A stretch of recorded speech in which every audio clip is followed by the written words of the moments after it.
As you know, the Eden-Monaro by-election is on right now. Labor, all the pressure is on Albo for him to be able to hold on to this seat. Now, all evidence would be that an opposition would pretty easily slam dunk an election like this. After all, it has been more than a century since the government has been able to win a seat off an opposition at a by-election. Put simply, these things are protest votes, and more likely than not, there'll be protest votes that don't go the way of the government. But when just 45% of Labor voters say that Anthony Albanese is their preferred Prime Minister, this bloke's worried.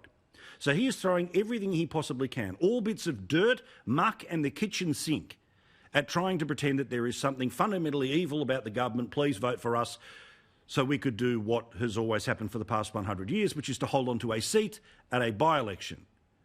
This is the claim that he was making today, is that the government is fiddling with budgets and information about budgets because of this by-election. Here's what he told the radio today.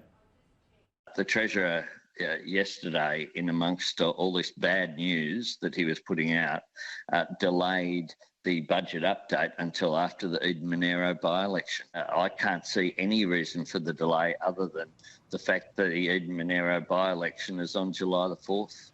Do you think the government's deliberately holding it back for the by-election? Absolutely. Oh, well, Auntie Fran, more than happy to do the talking points there. Well, there's a small problem in all of this. It's not quite true. Now, yes, there was an announcement made yesterday about the budget update, but the budget update is, of course, just the estimate of where we're going. The budget itself, well, it was announced way back on the 20th of March that it was going to be delayed until October. No surprise at all. This was on the 20th of March. On the 29th of April is when Mike Kelly, the then sitting Labor MP, resigned from the Parliament and triggered the by-election. Hard for the government to avoid a by-election when they had already said, we're not getting back to you about the numbers until October. Here's Mike Kelly resigning. I really do regret, and it has broken my heart to have to do this. It's gut-wrenching, as I have said, and I wouldn't be doing it if it just wasn't absolutely necessary to do it now. There is not a pointy head who cares about when the budget update is taking place, and there isn't a serious person who thinks that the budget finances of the country are somehow being denied, so the Labor Party would not be able to do what has happened for every opposition for the past 100 years, hold on to one of their own seats at a by-election. This bloke is in serious trouble. Less than half, just 45% of Labor voters say that their preferred Prime Minister is Anthony Albanese. 26% of Labor voters say that Scott Morrison is their preferred Prime Minister. Now, this was a massive problem for Bill Shorten. It was for the entire 6 years of his leadership.